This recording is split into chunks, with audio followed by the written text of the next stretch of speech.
So bermulanya Anik DBE disebabkan oleh paksaan ayah. Pakai seluar, makan syuruto, dan disebabkan paksaan itulah Anik ada dekat sini. Dan ramai yang dah tahu, semua Gen Z dah ramai yang join. Semua anak muda ramai yang join. Sebab apa? Diorang nampak peluang yang ada di BE International. Macam mana kita nak terus maju ke depan. Okey. Sekarang kita semua ada impian kan? Ada impian. Tapi keyakinan tu ada tak? Confident, ada tak? Ada. Kalau keyakinan ada, impian ada, kita pasti berjaya. Shaking.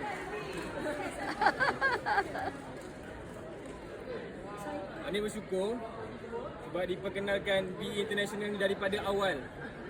Dari usia yang awal. Di usia 18 tahun. Dan disebabkan peluang di BE International dah ubah kehidupan Anik dan keluarga. Kalau secara jujurnya, walaupun ni ayah Anik, tapi dekat rumah ayah. Keluar langkah rumah, upline.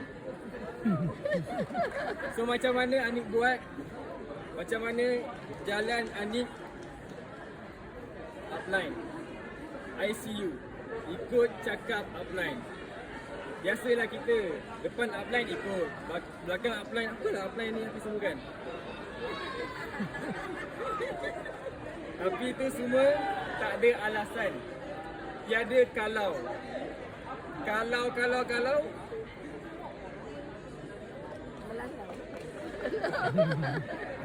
So sebenarnya buat BE, kita jangan malu.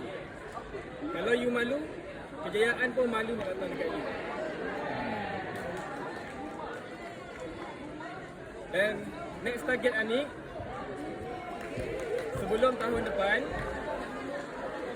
Anik nak completekan 139. Dan Anik nak bawa ramai rangkaian Anik untuk naik pentas SNM. Dan tahun depan di CAI, sebab Anik dah rasa macam dah bosan dah ada pin dekat sini. Nak karat kot. Anik nak karatkan dia warna ni pada tahun depan. Terima kasih founder, terima kasih BE International, terima kasih